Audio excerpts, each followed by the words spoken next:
Hey guys, George MGR Performance. I have, let me close the radio. Sorry about that. Okay, do I have a gift for you guys today? So, this is the Dart cylinder head that came off that Circle Track 358 cubic inch engine. And since we got the bench, and since you guys enjoy the videos, guess what? We're gonna do a little video today concerning the cylinder head. So let's start by noticing something over here. I mean, I don't know these heads by heart. A long time ago, I ported a set of cylinder heads like this, but I don't remember. It's maybe 20 years ago. So the first thing I noticed, look how close the deck is to the spark plug. So I'm not sure if they angle milled the head first, then they flat milled the head, because hold on. Because as you can see, it's pretty much on the seat right here. This is pretty much, it's barely sealing. There's no top cut. So this thing has been milled to the gills. You know what I mean? It's been milled a lot. And from what I'm seeing over here, it says 46. So that means I haven't seen the chamber, but according to that, it must be a 46cc chamber. So for it to be, it makes sense, because this thing to be almost at the spark plug, it's been milled a lot. And yes, it's been angle milled, because look at the bolt holes. They're oval. You see how they're oval? You see how the bolt holes are oval? So this thing has been rolled over quite a bit, because if we look at another small block Chevy head, like this one over here, look how far away it is from the spark plug. So this thing is been angle milled, God knows how much, then flat milled. So look at all the bolt holes. They're oval. Look.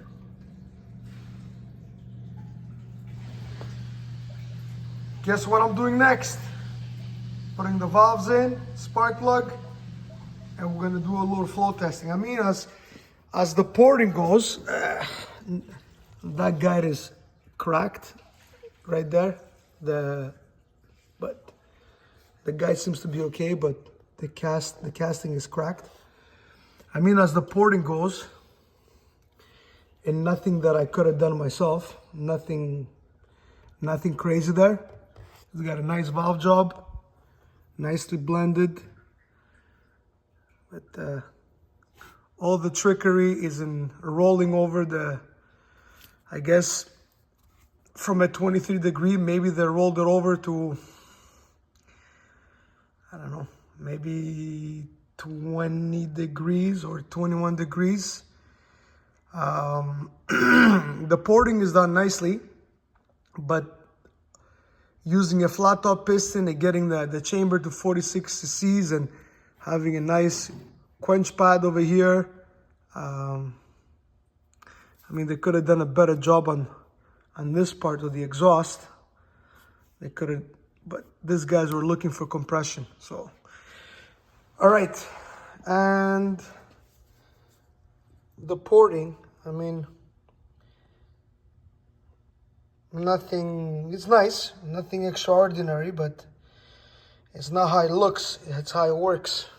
So, putting it on the bench, and I'm gonna make a video of what this thing really flows. Dart Iron Eagle 200. As you can see, everything has been machined for the big push rods, all the good stuff. So today we're gonna find out. Supposedly this engine made 630 horsepower. Supposedly made, that's what my client said when he had purchased it back in that day. It was making 630 horsepower. But to be honest, me personally, after 25 years, 20 years of playing around with engines and dyno testing and whatnot, I have never seen any engine that somebody bought from US and it came to Canada and they put it on a dyno here and he made the same power as advertised.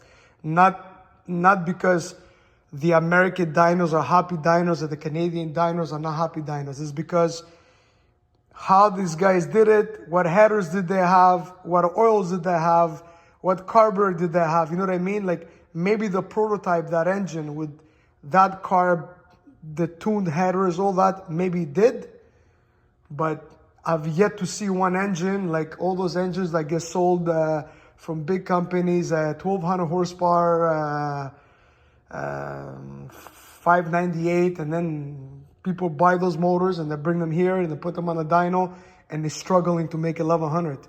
So I'm not talking shit, I'm not talking bad, it's just what I've seen, my personal experience.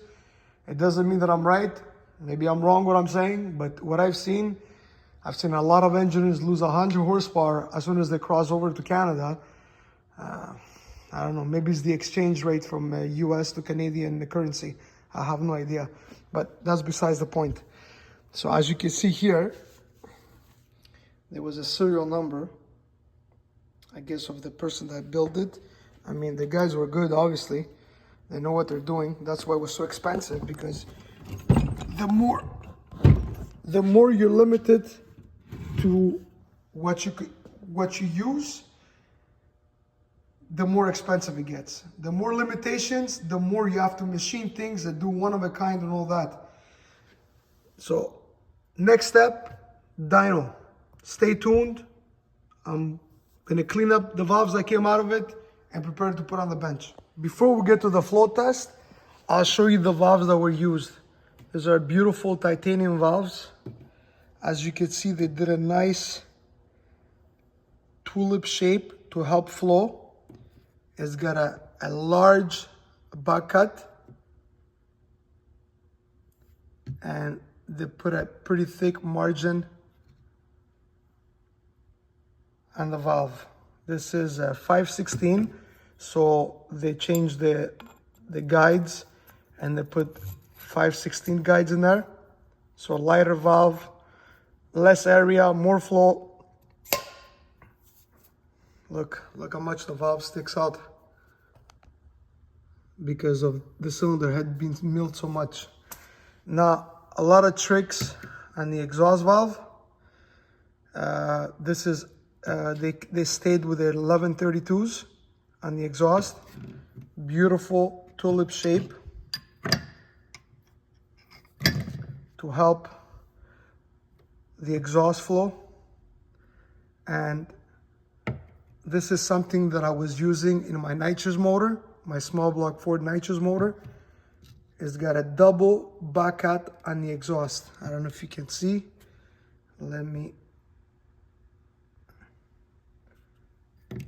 This valve is damaged right here, but besides the point, it's got the ceiling surface. It's got a one back cut there and a double one on top. So the air goes, let's say, I don't know what the angle is. It could, most likely it's a 50-degree valve job. So it's like 50, 45, 35. So usually people don't do back cuts on the exhaust valves, but on my small block Ford nitrous motor, I had trick flow R cylinder heads and they were going like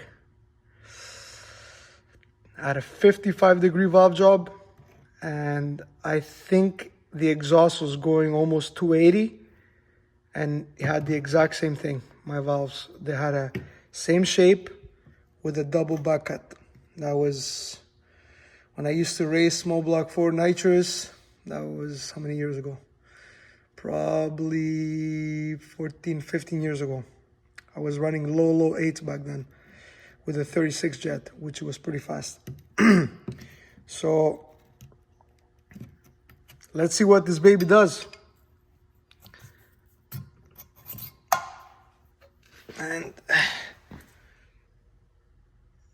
they were not sunk, they were at the same height. Perfect. Now the flow testing. Okay guys, continuation on the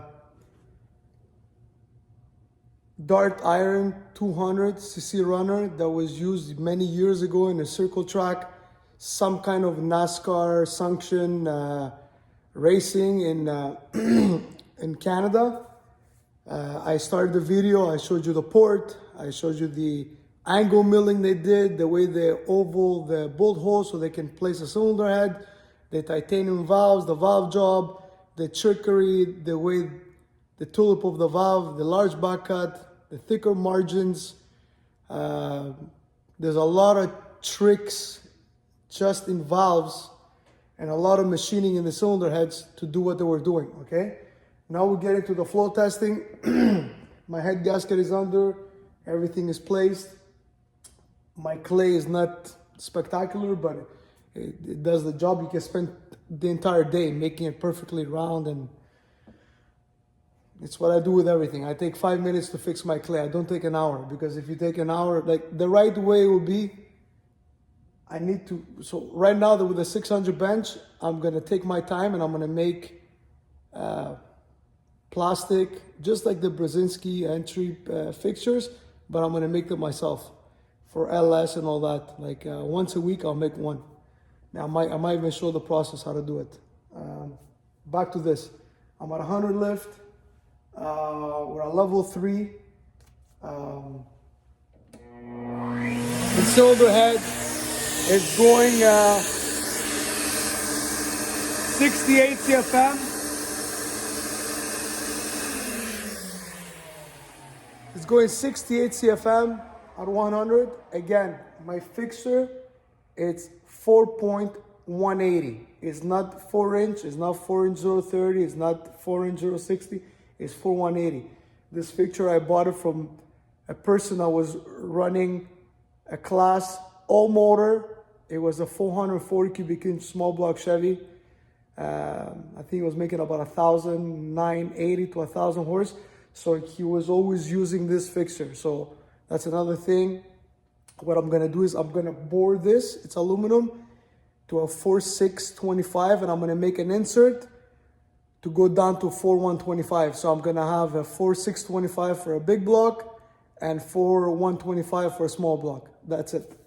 Back to this. At 100 lift, it's going 68 CFM. I forgot to measure the valve, but I'm pretty sure it's a 2-weight valve. I'm going to confirm at the end of the video, okay? I think I had measured before, it was a 2.8. We're going to go to 200 lift.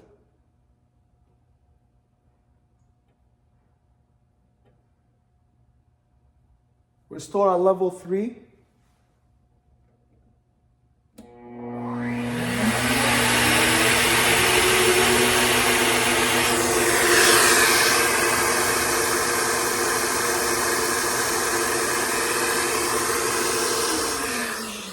The cylinder head sounds good.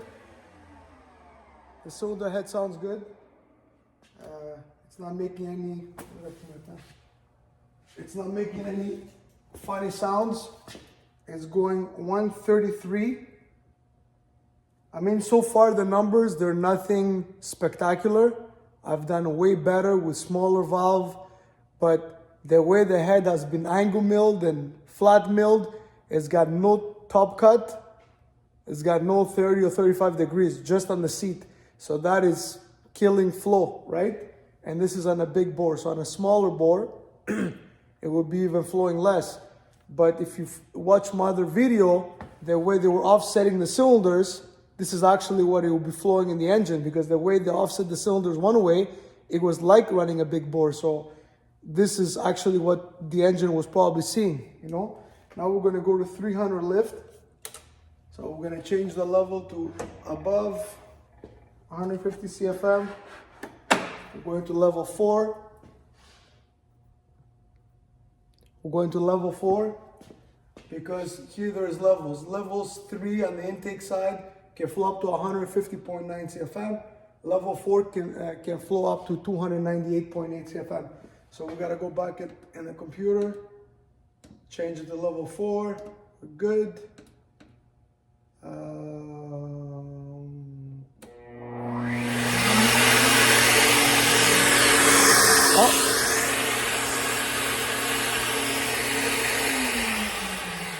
I need to go to 300 lift. 1, 2, 3. All right. No, that will be better. No, it's a 300 lift.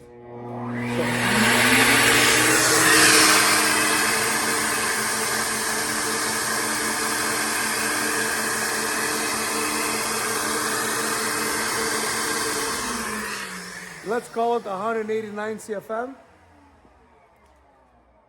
189.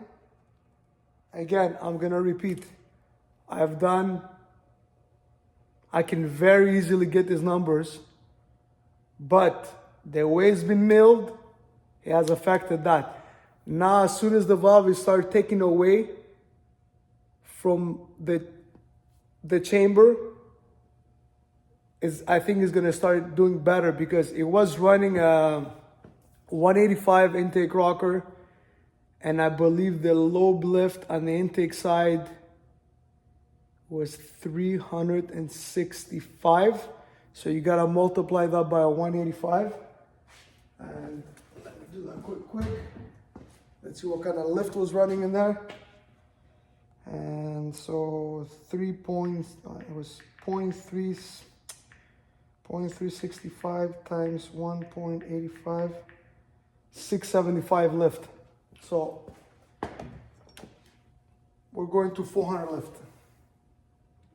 1, 2, 3, 4. 400 lift.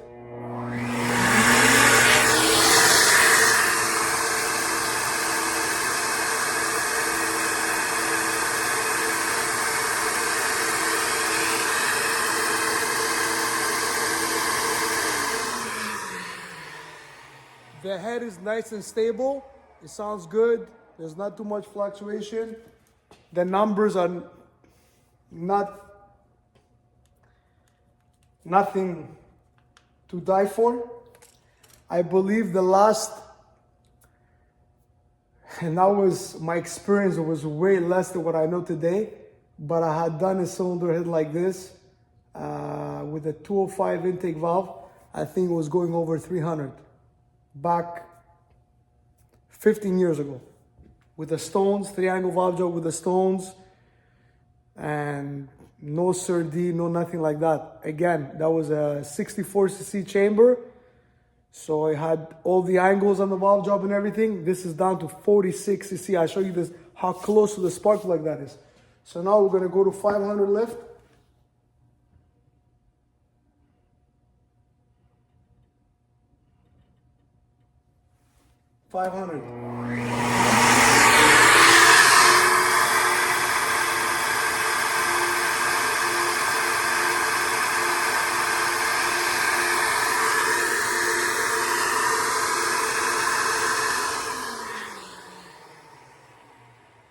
Like I said, now it's starting to wake up now. That's a good number. It went 270, 269.9. Let's say 270. We'll go to 600. Maybe we put it at level 5. You think it's gonna hit 300? It gained a lot from, we'll try it at level 4 and see what happens. 1, 2, 3, 4. All right, 600 lift.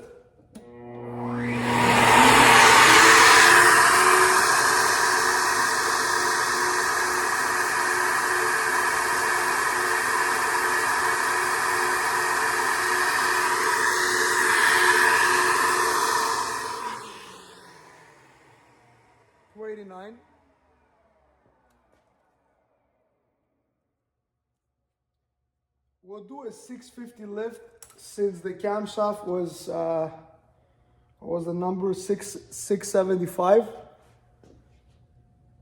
Okay, so let's say they had a 20 lash, 15 lash, so about 660 lift, something like that. So we'll check it at 650, see what it does, and then we'll go to 700. So 1, 2, we'll stay at level 4. Because if you go to the next level, it shows a bit less. So I just want to see at the same level if it maintains, drops, gains. Let's see.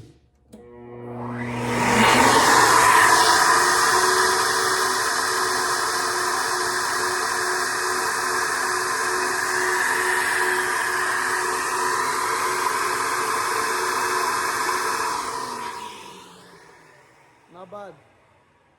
Like I said, the valve job now, it's doing less damage because now the valve, it's away from the valve job. Now it's inside the chamber. The bottom numbers are whatever. For the way it's been milled and this and that, it's actually good. So that was 294 CFM at 650. We'll go to 700. We'll put it at level 5. Level 5. Level 5.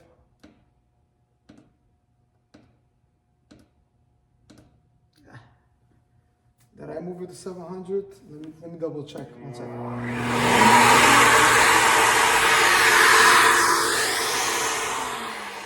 I just wanted to confirm I didn't. 1. We're at 700 lift, level 5.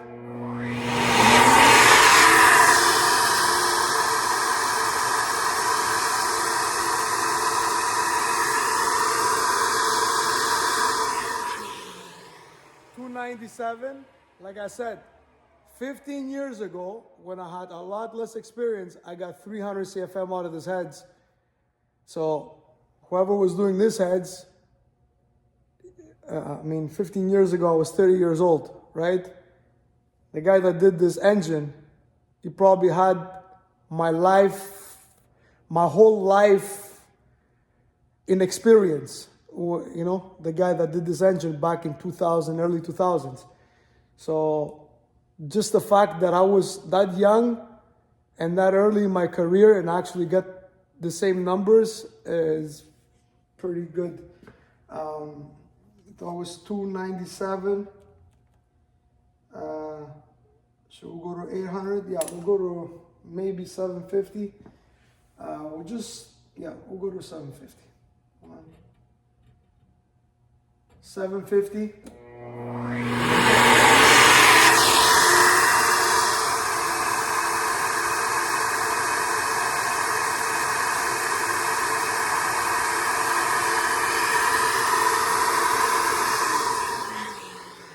$299.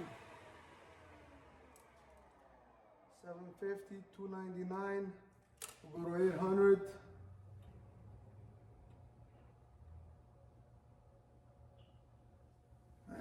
It's pretty much bottomed out there.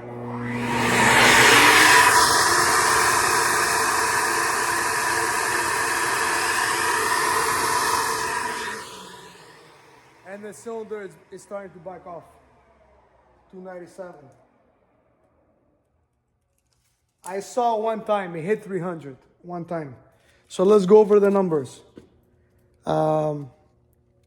68 at 100, 133 at 200, 189 at 300, 235 at 400. Then the cylinder head starts to take off because now all the milling and all the not having a top cut and the valve job and all that, it's less troubling the cylinder head. 270, 289, 294, 297, 299, 297. So, do I believe the cylinder head made 630 horsepower with this kind of flow? Yes, I believe it. Flat top piston, angle milled. I'm sure that the degree right now it's rolled over. I don't know exactly what valve angle it is, because you can tell on the old pistons. You can tell the old pistons as well.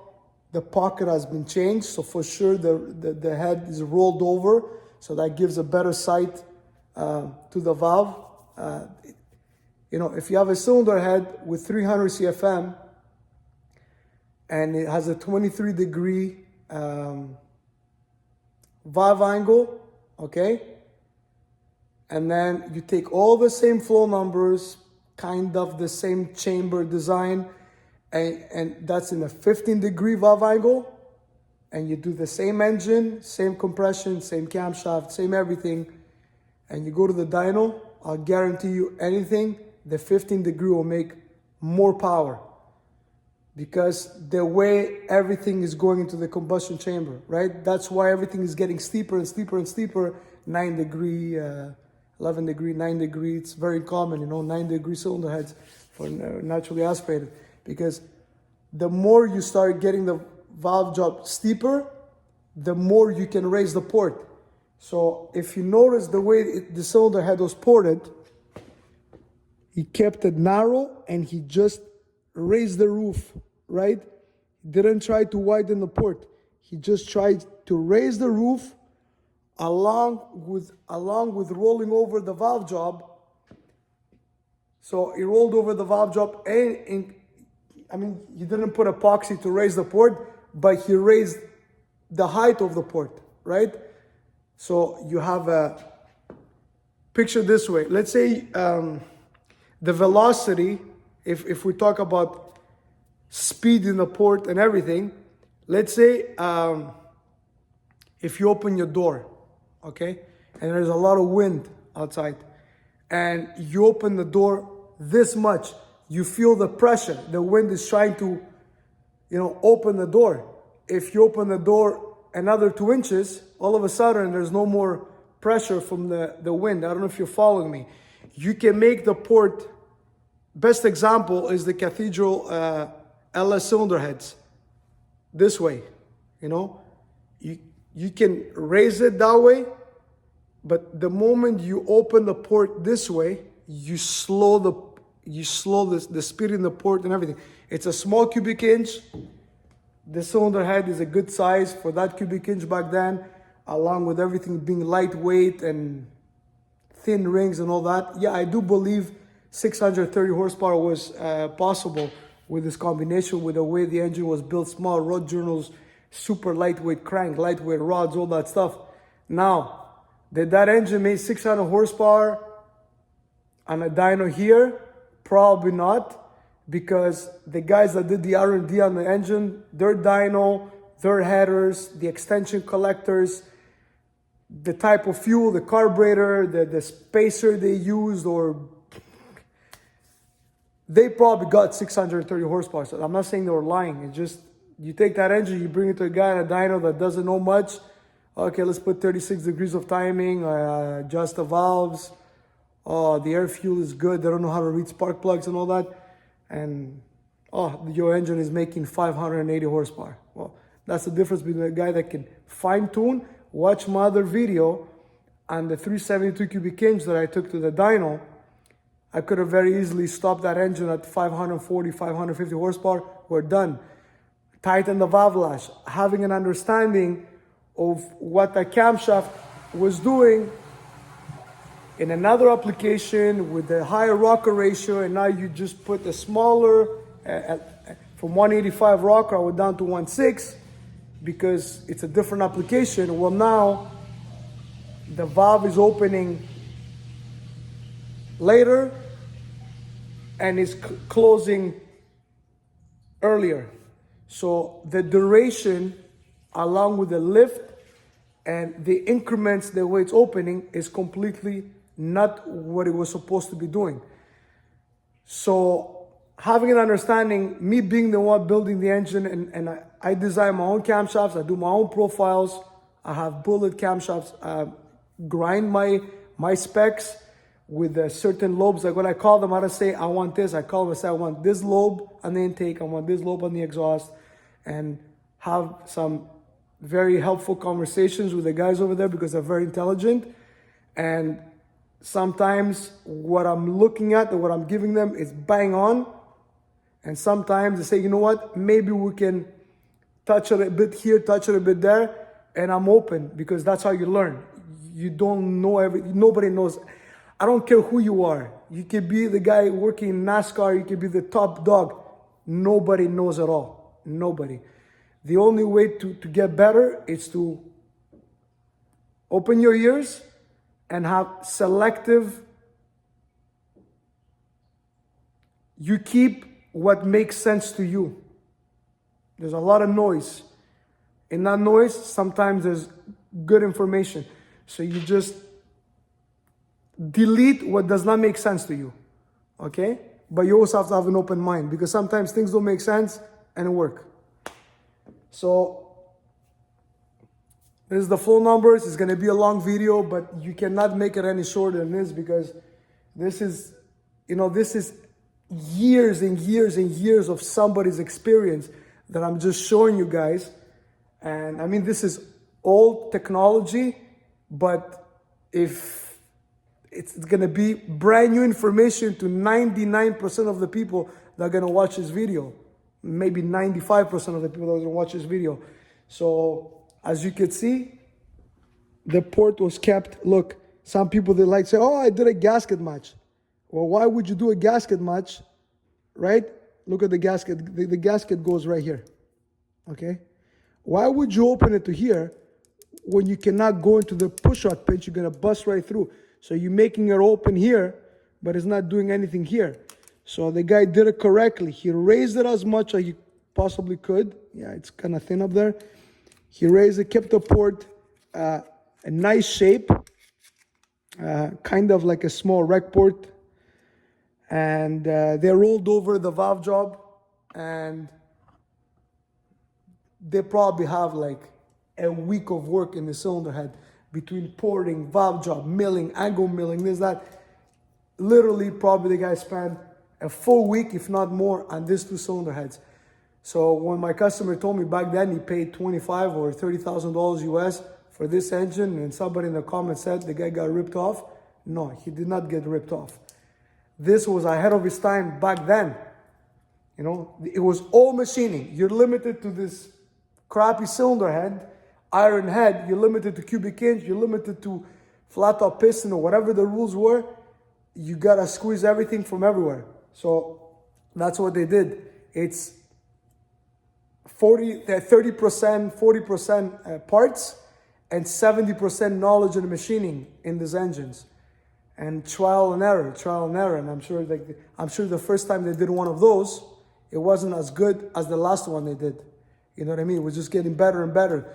Maybe make good power at the dyno, and at the track coming out of a curve, well, the motor that made a little bit less peak horsepower or whatever, it was the better motor. So, making 630 at 7,000 RPMs and your power band is lower everywhere, it's not exactly ideal for this kind of racing, George, MGI Performance, I hope you enjoyed the video. It's a long one. Watch the whole thing. If you're into this, there's a lot of information that I wish somebody had given to me for free when I was doing this, because there was no internet 20 years ago like it is today, and everything was open and everything. You had to really bust your head to try to figure things out. And before me, it was even, it was a lot more intelligent people than myself, way more intelligent people than myself, because those are the guys like Bob Glidden, Ray Barton. Ray Barton he was from Canada, here. Rehan Morrison, all like this, Yates, who else? John Causey. I mean, all these guys are, Lee Shepard. I mean, all those guys they made the path for regular guys like me, and like they had to figure things out. Like the first stroker 408, they used Chrysler rods with an welded offset ground crankshaft and a custom piston. Like these guys had brains, you know what I mean? there was nothing. You couldn't open up a book at all. You put this and you put this and you got yourself a stroker. No. They made everything happen. Those are the real engine builders. Those are the real deal guys. We are a fraction of what these guys are. Thanks for watching. George MGR. Please subscribe. We're almost at 1,000. Please make it happen for me. I'm 940. With one more day to New Year's. I would like to be at 1,000. Thank you.